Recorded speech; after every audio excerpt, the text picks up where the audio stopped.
something that he continues to be bullish on. But talking about banks, the two-day monetary policy meeting is underway with the rate decision from the RBI due tomorrow. 90% of participants of the CNBC-TV18 poll see rates being hiked by 25 basis points. Pranjul Bhandari, the chief India Economist at HSBC, and Indranil Sengupta, head of Research and Economist at CLSA India, join us now to talk about that. Pranjul, let me begin with you. Are you expecting a 25 basis points rate hike as well? And do you think this is perhaps the end of the rate hiking cycle by the RBI? Yes, hi, good to be here. I am expecting a 25 basis points repo rate hike tomorrow, taking the repo rate to 6.75. And I think there are a couple of good reasons for it. One is that growth in India has not really slowed as a lot of people had feared.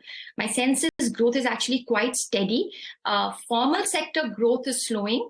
But informal sector growth is actually improving. And there's a lot of indicators we track ranging from non-durables goods production to rural wages to currency in circulation to labor force participation. All of that is ticking up. So growth looks to be in a decent place for now. And on the other hand, inflation remains pretty high. Core inflation is high as informal sector growth has been good. Manufacturers are actually passing on price increases and they're restoring their margins, and core inflation is high. Food inflation remains a little uncertain with what's going on in wheat. So this combination of still elevated inflation and growth being in a good place, I think will lead to that 25 basis points rate hike tomorrow. Whether it's the last one, in our forecast for now, it is the last one. But our forecast also assumes 2 more Fed rate hikes. If Fed were to hike more than 2 times, then I think Indian RBI would also have to hike more. But for now, tomorrow's hike is our last one. Good morning. Pranjul and Indranil. Just to complete that point, Pranjul, are you expecting a change in stance as well, along with the 25 basis point hike from withdrawal of accommodation to, say, a neutralish kind of stand, which may give them more optionality? For now, I'm not expecting a change of stance tomorrow. The risk is that they will dial it down a little bit, make it a little dovish, maybe call it neutral or some other combination of words. But I'm not expecting that tomorrow. And the reason is that, globally, there's a lot of uncertainty at this point. This combination of, the February stance, withdrawal of accommodation, and a 25 bip rate hike has served the RBI well in the last couple of months. And at a time when there's so much of volatility globally, there's no real rush to change it. My sense is a change in stance is coming, but perhaps, we'll have to just wait for the next policy meeting. And maybe that's when they'll also give you a dose of liquidity, which, the markets are really asking for. But I'm not expecting that tomorrow because, since February, inflationary pressures haven't really fallen and RBI may not want to be caught in the wrong leg. All right, got that, Pranjul. Well, let's get Indranil as well into this discussion. Morning, Indranil. Thanks so much for joining in. What are your expectations from the RBI? And do you expect them to change their stance? So we are looking at a hike tomorrow as well. We think that given where the currency is, you have to keep hiking if the Fed hikes. And then we see 100 basis points of rate cuts from October if the Fed were to stop at 5/4. If the Fed were to, go back and start raising again, and let's say go to 5.75, then I guess the RBI will have to go to 7%. So I think the RBI and all other emerging market central banks at this point have to largely wait and see what the Fed does on May 3 and what it says, whether it's done or whether it's not. Add to that, obviously, inflation remains high and above the RBI's 2 to 6% mandate. So the hope is that, the base effects that we have been talking about pull inflation down to, about 5.5% within the RBI's 2 to 6% mandate by, October. And then the RBI can start to cut rates from there. Sure, got that. Indranil, I wanted your thoughts on what the RBI would say on growth. Now, the reason I ask is because there are some clear indicators of a slowdown in growth, right? Especially in pockets like auto, which is one of the barometers of growth both in rural and urban. Just to, put a case in point, in Bajaj Auto's own words, they said that domestic demand is soft and the post-COVID pent-up revenge buying is tapering off. These are just some indications of a slowdown. But what's your own view on what the RBI might say? See, we are looking at growth slowing to 5.5% next year, which is very, well below the RBI's 6.4%. I do think that, the Indian economy on the one hand is facing a slowdown in exports because obviously, the tightening by the Fed and the ECB is slowing growth. And on the other hand, interest rates have gone up. Real lending rates have gone up 700-800 basis points, since April, last April, that is. So we do think that growth will slow to 5.5%. Remains to be seen, what the officialese does. Okay, so you're looking at growth slowing down to 5.5%. That's what the government might project. Pranjul, what about you? You said that the informal sector, which was weak for several years, has now started to grow. However, the formal sector has seen a slowdown in parts. But what does that mean for the overall growth projections that the RBI might give out? Any changes there?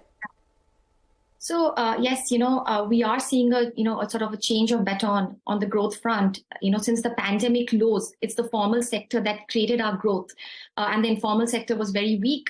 But now, in a sense, the informal sector is coming back up. And, don't sort of think informal sector being only rural. It's rural India, it's agriculture, but it's also a lot of urban India. All the micro, small and medium enterprises. They are looking, good for now. Some of the indicators we track from, non-goods durable production to currency in circulation to urban employment data to real rural wages. All of them have ticked up in the last 2-3 months. So my sense is that there is a change of baton. But overall, if you put the formal and informal sector together, so far growth hasn't slowed, but we do think it's going to slow in the next 12 months. And our forecast is very similar to Indranil. It's also at 5.5% for FY24. From that perspective, RBI's forecast for FY24 for growth is high. It's 6.4%. Will it make any change tomorrow? I don't think so. Because it's a forecast for a year starting April. There's just been a few days. They'll definitely wait for a few months of data before they dial down their growth forecast. So I don't think the growth worry or big growth forecast change is going to be the centerpiece of tomorrow's policy meeting. Pranjul and Indranil, what would markets watch out from what we'll hear tomorrow? What are you hearing, Pranjul? I'm sure that on the equity side, clients reach out. What do they want to hear? I think two things. I think one is that they want to hear on the stance, because in a way, a lot of people think that that's the first signal the RBI will give, in its sort of, moving from hawkish to sort of more neutral. So what does it do to the stance? And I think that's going to be one big thing which will come into play tomorrow. And the other is on liquidity. I think given the fact that the RBI sold so much of dollars last year to stabilize the rupee, that sucked out a lot of the domestic liquidity from the system, and we still have an overhang of that with us. And my sense is that liquidity tightness is going to be a problem in the next couple of months. My sense is a lot of questions we get in the interactive session tomorrow will be on liquidity, what really the RBI will do on that front. Whether the RBI will do something tomorrow, my sense is if it hikes rates and it doesn't change stance, it will be very hard for it to give you an injection of liquidity because it'll just not go with the overall theme. It'll be confusing. So my sense is that the whole liquidity measures is something we may not see tomorrow, but we may see it a couple of months down the line. Indranil, in a way, same question to you. And I just want you to briefly explain. You said, the Fed stops at a 5.25. You expect a 100 basis point rate cut by the RBI in the second half of 24.